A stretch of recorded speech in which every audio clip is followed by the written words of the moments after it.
در مؤسسه تحصیلات میانه عمومی رقم 37 در ناحیه واسه با دستگیری شعبه معارف ناحیه و جلب صاحبکاران برای آموزش هنرهای مردمی واسطه‌های ضروری مهیا گردیده دختران هنرهای گوناگون مردمی را از خود می‌نمایند. این سبد و پایافزارها محصول دست شاهانه مهریدین بوده از کاغذ تیار کرده شدند. با همین اصول مهرانه خواهش دارد هنری بافندگی را از خود نموده در آینده با بافتن ظرف‌ها و محصولات‌های مردمی شغل ورزد. برای ساختن این کوزه به ما کاغذهای رنگه، قیچی، شیرش و سیم در کار است. من این هنر را از معلمه شریف و مووطن یاد گرفتم.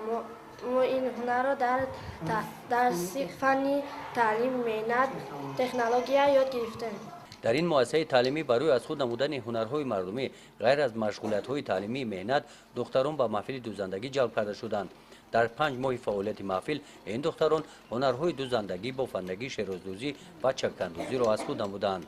این سبدی که در دست من می‌بینید، این سبد را اویشما و حکمت و سین فیشه تیار کرده است با واسطه کاغذ، کاردون و لنته‌های زیبا با کنوپکا، با تور، با مهره‌ها و با از سبب اینکه چیزا بسیارند در سال رشد سیاحی ما با جامه‌دوزی، لختک بافی و کوزه بافی و کارهای دیگر مشغول می‌شویم. در دسته‌های فنی تکنولوژی تعلیم مهنت ما با دخترها چیزی بسیار زیاد نشان می‌دهیم.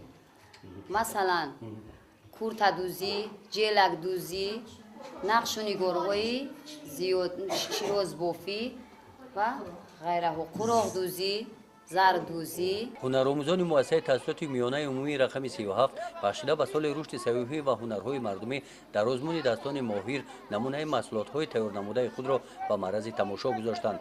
سبد و ظرف‌های از کاغذ تیار نموده شاهانه مهریدین، کرته و جامه‌های دوخته هنرآموزان سزاوار بهای بلند گردیدند. در آزمون از نام شعبه معارف و دستگیری خواجگی دهقانی به نام منوچهر غالبان با تحفه‌های خاطروی قدر کرده شدند. گزارش خواجه نظریف خدای نظر ظهروف از ناحیه واسه برای برنامه اطلاعاتی نوید.